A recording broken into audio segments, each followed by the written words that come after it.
Hola a todos. A ver, pensemos en esto.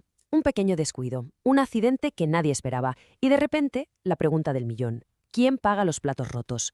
Pues bien, la ley tiene una respuesta bastante interesante para esto, una especie de círculos de responsabilidad que nos rodean a todos. Hoy vamos a meternos de lleno a ver cómo funcionan y sobre todo hasta dónde llega la responsabilidad de cada uno. Y aquí está el meollo de la cuestión, la gran pregunta. ¿Quién paga por el error de otro? Suena a pregunta de examen, ¿verdad? Pero la cosa tiene miga porque ¿es siempre la persona que mete la pata la que tiene que responder? O a veces la pelota acaba en el tejado de alguien más. Pues eso es justo lo que vamos a desentrañar. En realidad, en el fondo, todo esto parte de un principio súper básico, uno que nos han enseñado desde pequeños, ¿no? La famosa regla de quien la hace la paga o si lo rompes lo pagas. Bueno, pues la ley, en esencia, lo que hace es coger esa idea y ponerla en un lenguaje más, digamos, formal. Si por hacer algo o incluso por no hacer algo que deberías haber hecho causas un daño, ¡zas!, nace la obligación de arreglarlo. Este es el punto de partida, el kilómetro cero de todo este asunto. Así que vamos a empezar por el principio, por ese primer círculo, el más pequeño, el más personal, el de la responsabilidad individual. Aquí es donde empieza todo el tinglado, con la persona que directamente causa el daño. Y aquí lo tenemos, la base de todo, el artículo 1045. Esto, señoras y señores, es la piedra angular de todo el sistema de responsabilidad civil. Las palabras son contundentes, ¿eh? Todo aquel que causa a otro un daño está obligado a repararlo. Ahí es nada. Pero la magia, la clave de todo, está en esos 4 conceptos que lo activan: dolo, falta, negligencia o imprudencia. ¿Y qué demonios significa cada uno? Vamos a verlo.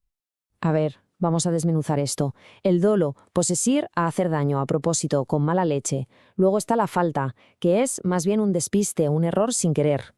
La negligencia es cuando pasas de todo, cuando no haces algo que tenías que hacer. Imagina el típico socorrista que en vez de mirar a la piscina está con el móvil. Eso es negligencia. Y por último, la imprudencia, que es ser un temerario, actuar a lo loco, como el que se pone a 180 en una curva cerrada. Lo interesante es que da igual cuál de las 4 sea, con que se cumpla solo una, ya estás en la obligación de reparar el daño. Vale, hasta ahora fácil, ¿no? Una persona, un daño, una responsabilidad. Pero, ¿y si el círculo se hace más grande? ¿Qué pasa cuando el lío no lo monta una sola persona, sino en un grupo? Ah, amigos, aquí la ley saca unas de la manga, un concepto muy, muy potente pensado sobre todo para proteger a la víctima. Y ese concepto es la responsabilidad solidaria. Ojo con esto porque es clave. La palabra solidaria aquí puede llevar a engaño. No significa que la responsabilidad se reparta en plan, tú pagas un 20% y un 30%, no. Significa que cada una de las personas implicadas es responsable del 100% del daño. ¿Qué significa esto para la víctima? Pues es una garantía brutal. Significa que puede ir a por el que quiera de todos los responsables y exigirle el pago completo. Normalmente irá por el que sea más solvente o más fácil de encontrar, claro. El mecanismo es bastante directo. Si varias personas participan en el marrón, da igual si son autores directos o cómplices, la ley los mete a todos en el mismo saco. Los convierte en un solo bloque de deudores de cara a la víctima. Todos y cada uno responden por el total. Que luego entre ellos se peleen y el que ha pagado le reclame su parte al resto, bueno, eso ya es otra historia, es un problema de ellos. La prioridad número 1 de la ley es que la víctima cobre, y punto. Venga, seguimos expandiendo los círculos. Damos un paso más hacia afuera.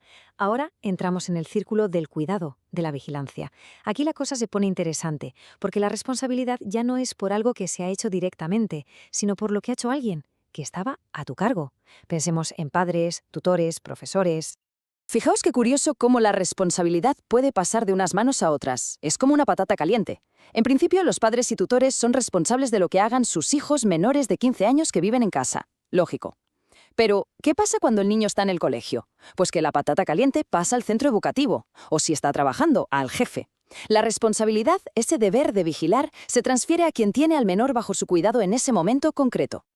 Un momento, pero ¿esto significa que si un niño la lía en el cole, el colegio paga sí o sí? ¿Es una responsabilidad absoluta? Pues no, no exactamente. La ley deja una puerta de salida, una vía de escape. Si el colegio, o el jefe en su caso, puede demostrar que hizo todo lo humanamente posible por evitar el daño, que tuvo un cuidado y una vigilancia impecables y que aún así fue imposible impedirlo, entonces podría librarse. Pero claro, la clave está en demostrarlo. Son ellos los que tienen que probar su inocencia, por así decirlo.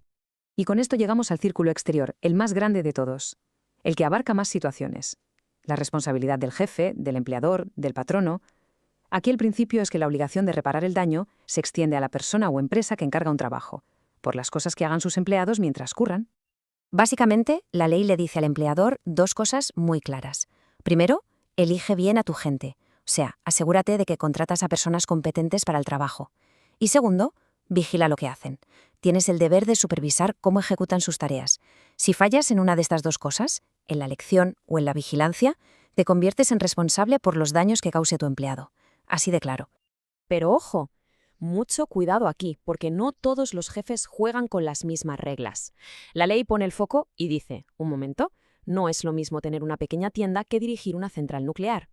Para las empresas que se dedican a actividades de alto riesgo, la responsabilidad se endurece, y mucho. Y en esta tabla se ve la diferencia de una forma clarísima. Un empleador, digamos, normal, puede intentar zafarse diciendo, oye, que yo fui súper diligente, lo hice todo bien. Es su posible defensa. Pero esa defensa prácticamente desaparece para una industria de alto riesgo. Una mina, una gran fábrica. Ahí la responsabilidad es lo que se llama estricta o casi objetiva. ¿Y por qué esta diferencia? Pues muy sencillo, porque el riesgo que su actividad genera para el resto de la sociedad es infinitamente mayor.